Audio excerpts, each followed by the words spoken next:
ஒருமுறை சாணக்கியரின் சீடர்கள் அவரிடம் ஒரு கேள்வியை கேட்டனர். ஆசிரியரே, வலிமையான யானையோ அல்லது வேகமாக ஓடும் புலியோ காட்டின் ராஜாவாக இல்லாமல் சிங்கம் ஏன் ராஜாவாக இருக்கிறது? சாணக்கியர் புன்னகைத்துவிட்டு சொன்னார், சிங்கத்திடம் இருக்கும் வலிமையை விட அதன் செயல் வேகம் மற்றும் மன உறுதிதான் அதை ராஜாவாக்குகிறது. ஒரு மனிதன் வெற்றி பெற வேண்டுமென்றால் அவன் சிங்கத்திடமிருந்து ஒரு முக்கிய பாடத்தை கற்க வேண்டும். சாணக்கியர் தொடர்ந்தார், ஒரு சிங்கம் ஒரு முயலை வேட்டையாடினாலும் சரி அல்லது ஒரு பெரிய யானையை வேட்டையாடினாலும் சரி, அது தனது முழு பலத்தையும் பிரயோகிக்கும். இது சிறிய முயல்தானே, மெதுவாக ஓடிப்பிடிக்கலாம் என்று சிங்கம் ஒருபோதும் அலட்சியம் காட்டாது.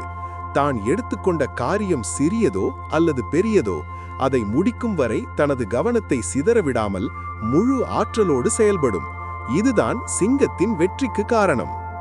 அதேபோல் ஒரு காலகட்டத்தில் சாணக்கியரும் சந்திரகுப்த மௌரியரும் நந்த வம்சத்தை வீழ்த்த போரிட்ட போது முதலில் தோல்வியை தழுவினர்.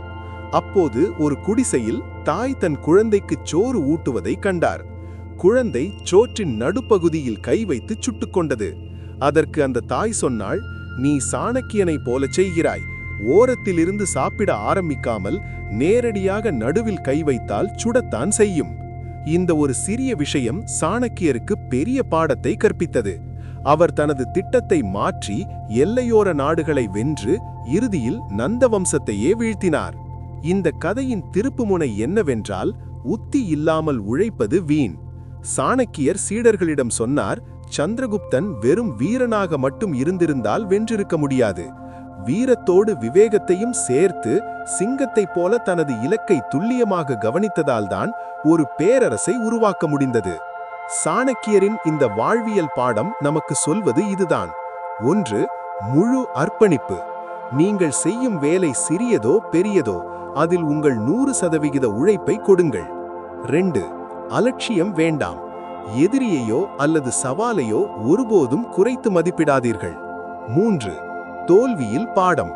தோல்வி அடைந்தால் சோர்ந்து போகாமல் உங்கள் உத்தியை மாற்றி மீண்டும் முயலுங்கள்.